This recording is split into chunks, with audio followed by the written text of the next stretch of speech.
everyone, welcome to Marine Tutor Educational YT platform. This is our second lectures on LCR series circuit.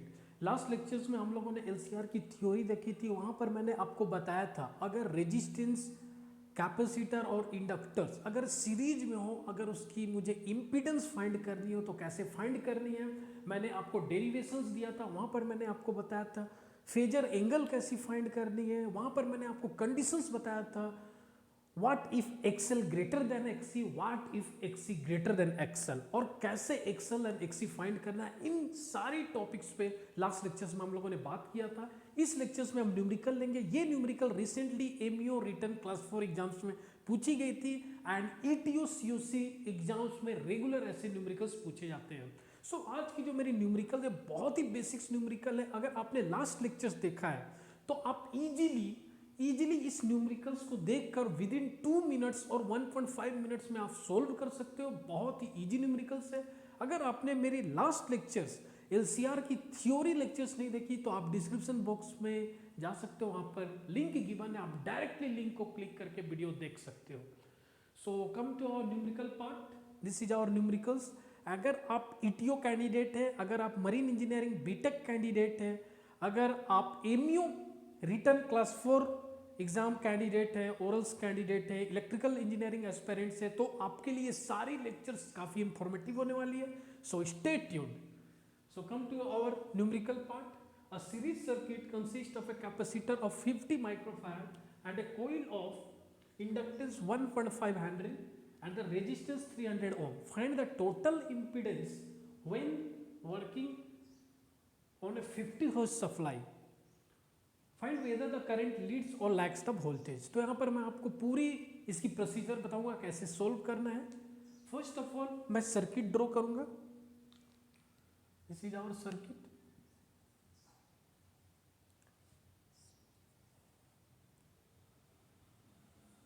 This is our inductor, capacitor, resistance और given 50 hertz supply means AC current. कुछ current होंगी, again current की only one direction नहीं होगी, changing directions of current होगी। And again voltage जो drop होगी, ये हमारी इंडक्टर है, ये हमारी कैपेसिटर है एंड ये रेजिस्टेंस है। तो जो वोल्टेज इस पार्ट में ड्रॉप होगी, कैपेसिटर पार्ट में ड्रॉप होगी एंड जो रेजिस्टेंस पार्ट में ड्रॉप होगी वो भी डिफरेंट होगी। क्यों डिफरेंट होगी? क्योंकि करंट हमारी डिफरेंट होती है। मैंने लास्ट लेक्चर में आपको बताया था current is equal to I0 into sine omega t। Now in this question value of inductance given is 1.5 henry, capacitor 50 microfarad, 50 into 10 power -6 F। Clear? Resistance value that is 300 ohm. Clear? So how to find impedance? Find the total impedance when working on a 50 hertz supply. First of all, before going to impedance, मैं यहाँ पर कौन सी value find करूंगा? XL and XC. Why XL and XC? Because formula of impedance Z is equal to root under R square plus XL minus XC whole square और XC minus XL whole square. वो whole square के अंदर है तो कोई फर्क नहीं पड़ेगी। क्लियर? तो अब XL मुझे फाइंड करना है, तो how to find XL? XL is equal to 2 pi FL। Clear? और omega L। Clear? Omega means 2 pi F। अब मैं यहां पर वैल्यू पुट कर सकता हूं 2 pi into what is value of F he given 50 hertz, 50 into 1.5। तो XL की वैल्यू क्या आएगी? यहां पर मैंने लिखा हुआ है 471 ओम। जब आप कैलकुलेट करोगे तो इसकी वैल्यू 471 ओम आएगी। Now find XC। XC is equal to 1 by omega C और equal to 1 by 2 pi FC is equal to 1 by 2 pi into 50 into 10 power -6। Clear? तो यहाँ पर XC की वैल्यू क्या आएगी? यहाँ मैंने कैलकुलेट किया हुआ है, आप भी कैलकुलेट कर सकते हो, क्रॉस चेक कर सकते हो। 63.6 69 और अप्रॉक्स 63.7, क्लियर, दैट मच ओम,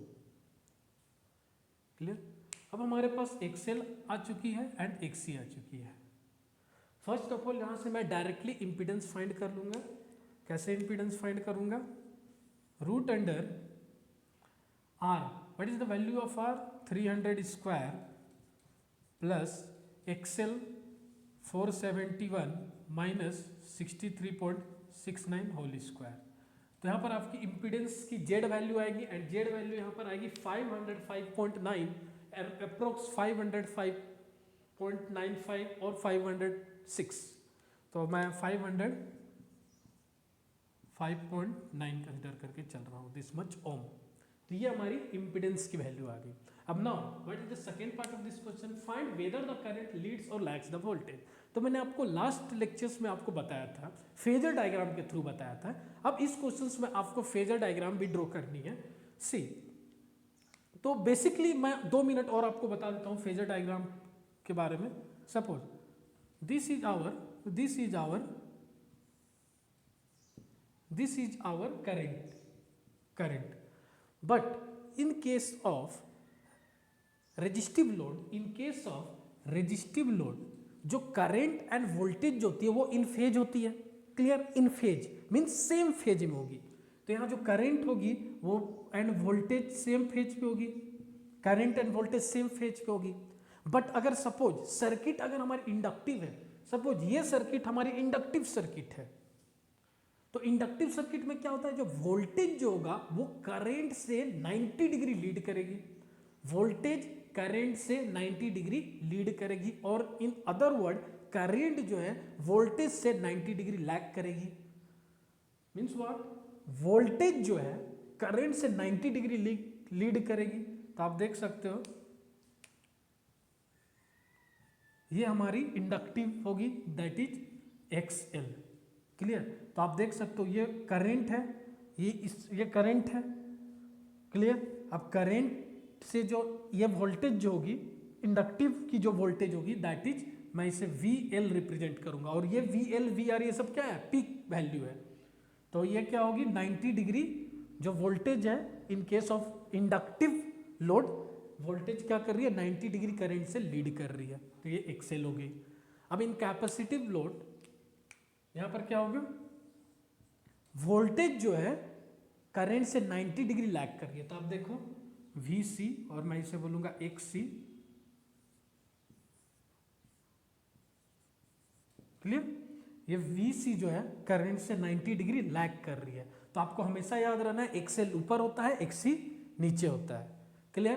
तो अब इस क्वेश्चंस में आप देखो, नाउ कंपेयर, XL से मैं कंपेयर करो और XC कंपेयर करो, which is greater, XL greater than XC। तो इस केस में हम लोगों ने जो फाइंड किया है, XL की वैल्यू 471 ओम एंड XC की वैल्यू 63.69 ओम, तो XL greater than XC। Simple है। अगर मैं इसे फेजर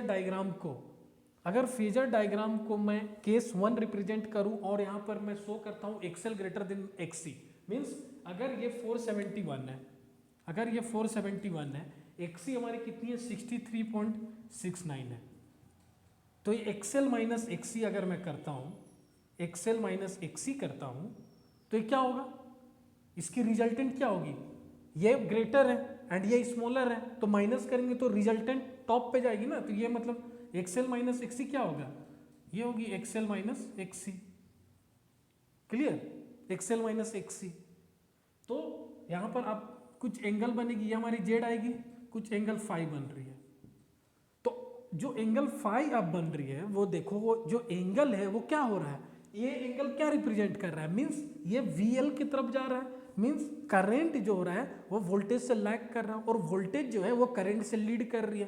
तो आप देखो, find whether the current leads और लैग्स द वोल्टेज, तो answer is current leads the voltage. अगर आपको क्वेश्चंस में एडिशनल क्वेश्चंस गिवन होता, phi, value of phi, tan phi, तो आपको वैल्यू ऑफ फाई कैसे फाइंड करनी होती है, मैंने आपको लास्ट लेक्चर्स में बताया था, tan phi is equal to P by B, तो P XL minus XC by R, XL minus XC by R, तो phi is equal to tan inverse of XL minus XC by R। Clear? अगर आपको यहाँ पर angle find करना रहता है तो ऐसे हम लोग एंगल फाइंड करना रहता है। मीन्स व्हाट, आपने एक क्वेश्चन बनाया, जेड फाइंड कर लिया। अगर आपको क्वेश्चन से पूछा गया लीडिंग और lagging concept, whether current leads और लैग्स द वोल्टेज, तो आपको ये देखना है which one is greater, XL is greater और एक्सी इज ग्रेटर। अगर एक्सएल एक्सी से ग्रेटर होगा तो हमारा करंट जो हो रहा है लैग कर रहा है वोल्टेज से, और in other word voltage leads the current. अगर एक्सी एक्सएल से ग्रेटर होगा, अगर इस केस में सपोज ये हमारी एक्सी 63.69 है एंड एक्सएल हम लोग सपोज 62 वैल्यू आती है एक्सएल की, तो in this case XC greater than XL, तो एक्सी ग्रेटर देन एक्सएल में क्या होगा, वोल्टेज जो होगा, क्लियर, लैग करेगी करंट से, और जो करंट जो होगा वोल्टेज से लीड करेगी। आई होप ऐसी क्वेश्चंस अब आप इजीली कॉन्फिडेंट के साथ एग्जाम्स में कर लोगे। नेक्स्ट लेक्चर्स में डिफरेंट टाइप ऑफ क्वेश्चंस करेंगे जो मे बी प्रोबेबली चांसेस है ऐसे क्वेश्चंस भी आपकी एमईओ, ईटीओ, सीओसी और बीटेक मरीन इंजीनियरिंग और इलेक्ट्रिकल इंजीनियरिंग सेमेस्टर्स एग्जाम्स में पूछे जा सकते हैं। Stay tune, stay connected, my aim only to learn and grow together with Marine Tutor. Thank you.